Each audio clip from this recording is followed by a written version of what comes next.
Kristo ay naging dukha upang tayo'y managana sa bigay niyang pagpapala. Hallelujah, Hallelujah,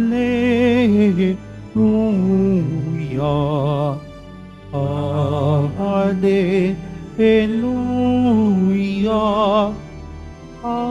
Hallelujah. Sumainyo ang Panginoon. At sumaiyo rin. Ang mabuting balita ng Panginoon ayon kay San Mateo.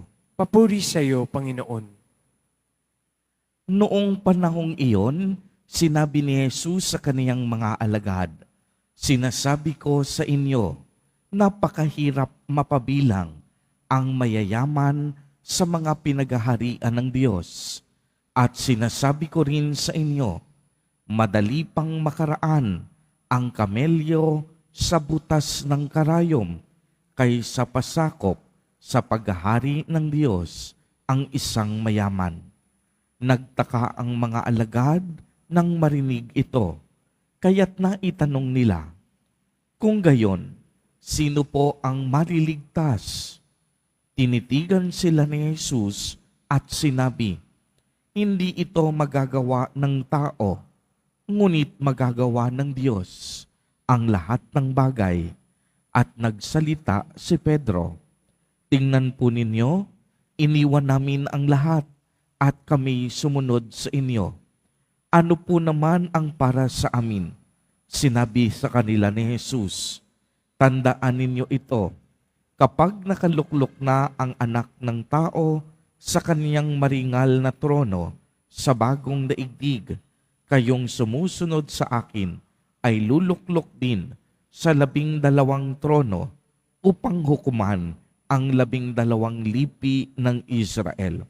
At ang sinumang magtiis na iwan ng tahanan, mga kapatid na lalaki at babae, ama, ina, mga anak, o mga lupain, alang-alang sa akin, ay tatanggap ng makasandaang ibayo at pagkakalooban ng buhay na walang hanggan. Ngunit maraming una na magiging huli at maraming huli na magiging una."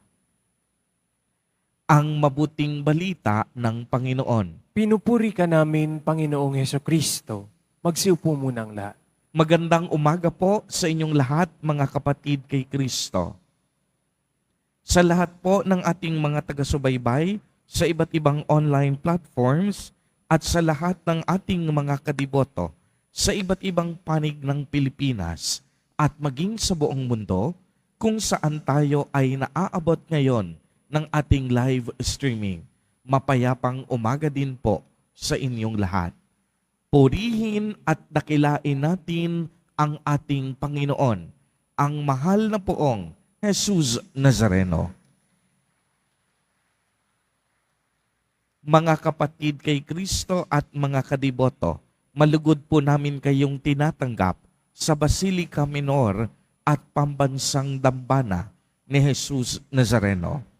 Sa araw na ito, nais pong ipabatid sa atin ni Jesus Nazareno na hindi natin kailangan ang mga luho o yaman ng mundong ito upang maging masaya.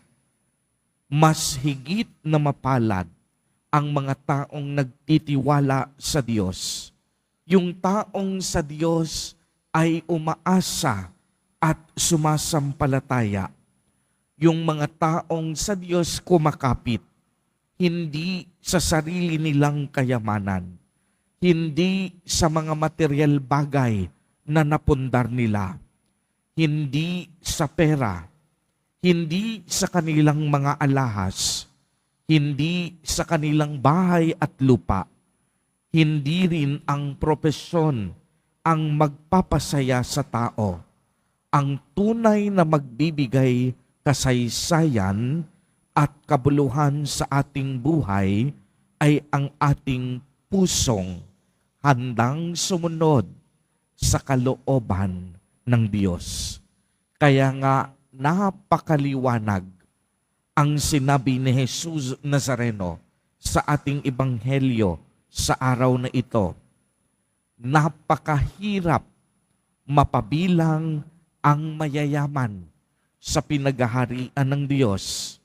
At sinabi din ni Jesus, mas madali pang makaraan ang kamelyo sa butas ng karayom kaysa pasakop sa paghahari ng Diyos ang isang mayaman. Ang ibig sabihin po nito, hindi sa material na kayamanan nasusukat ang tunay na dangal ng tao. Ang nakalulungkot po sa ating lipunan sa kasalukuyan ay tila baga nakatutok ang mga tao sa estado ng buhay ng isang nilalang. Kapag mas mayaman ka, mas tinitangala ka sa lipunan. At kung mahirap o pobre ka, kalimitan, hindi ka binibigyang pansin o halaga. Mas hindi napakikinggan ang mga tinig ng maliliit dahil minsan pera ang nagpapatakbo sa ating mga sistema. Kaya nga ang Diyos, ang takbuhan ng mga inaapi at ng mga mahihirap, ito marahil ang karanasan ng karamihan sa atin.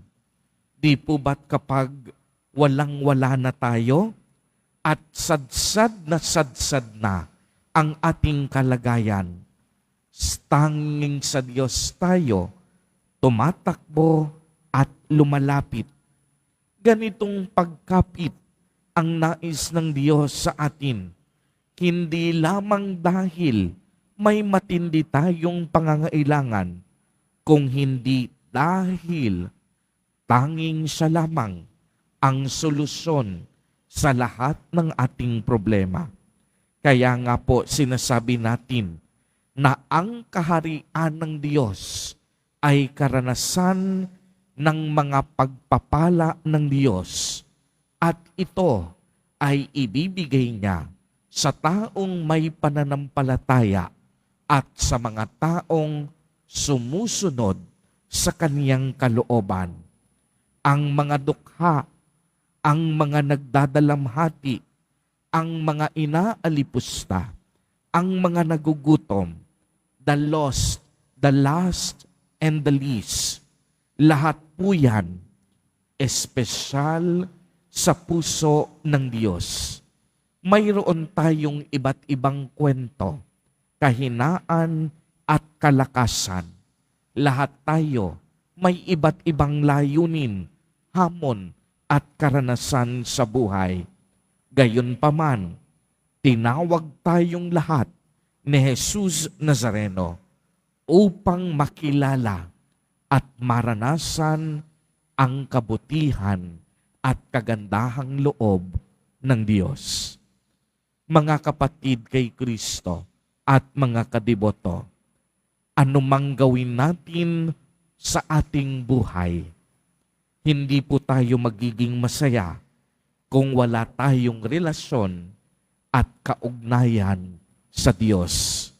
Aanhin po natin ang ating mga kayamanan sa mundo kung ang kaluluwa naman natin ay maghihirap sa impyerno dahil tayo ay naging sakim at makasarili. Magbahagi po tayo tulad ng ginawa ni Jesus Nazareno.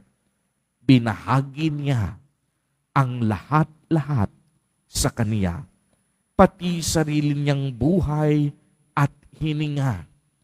Ibinahagi niya sa bawat isa sa atin dahil ang pagbabahagi ang tunay na kahulugan ng ating buhay.